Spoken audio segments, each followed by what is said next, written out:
Now, setting discrimination on the AT Pro is very easy, and it's also very powerful. I'll show you a few things on the display here close up, and then I've got a couple of what I consider trash targets I'll put down on the ground and show you a few things on that. There's a rusty iron nail, and there's the hull to an old shotgun shell. So on the display, it's in standard mode right now. The iron discrim, or the high-res iron resolution, is on 0. That can be run up as high as 40. Basically what I want to do is just run the iron resolution or iron discrimination up enough just to lose a trashy iron target. Let's say I'm in a field and I've got a lot of these little bitty iron nails and I'm tired of digging those. Whatever it reads, I want to just set it enough to get rid of that.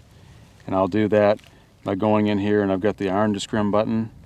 I can just push it up one at a time or hold it down and let that number run up faster. If I need to get to a bigger number, it'll run all the way up to 40.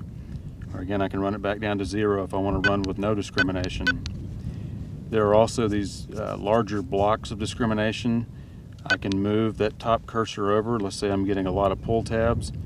I can hit a limb and it will eliminate that item. That particular 5 points of resolution will be gone.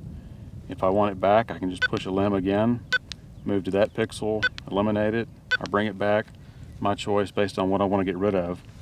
So let me put this nail on the ground here, and I've got the iron on 0. And as I go over it, it's reading up to about 28 or 29. So I'm just going to run my iron discrimination up, so say 29, 30. Let's see if that gets rid of it. I see the cursor on there and I see the numbers, but I'm not reading it. So I could probably even back it down a little bit. It's primarily gone. 30 would completely get rid of it, it looks like. 31's got rid of it. 30 would probably get rid of it.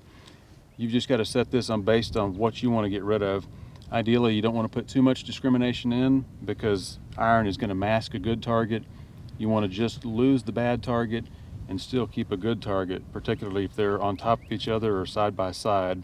So be careful not to put too much in there on the iron discrimination. Now the other part is the discrimination on, here's another item that's above the iron range.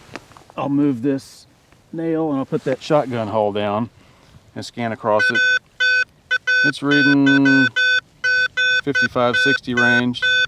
I can either just hit a limb right as I go across the trash target, and if it's consistent, which this one isn't perfectly consistent, I could get rid of it right off the bat. I can also go in there and manually eliminate another notch if I need to. And of course, anything you eliminate like this, you run the danger of missing a good target underneath that, but that's just to demonstrate notch discrimination. I can also move my cursor back over, push the LM button again and bring that segment right back in, bring that segment right back in, and there it is. But notch discrimination is as simple as moving the cursor with these two buttons and pushing the button to either eliminate it or bring it back in. So those are the basics on discrimination on the AT Pro.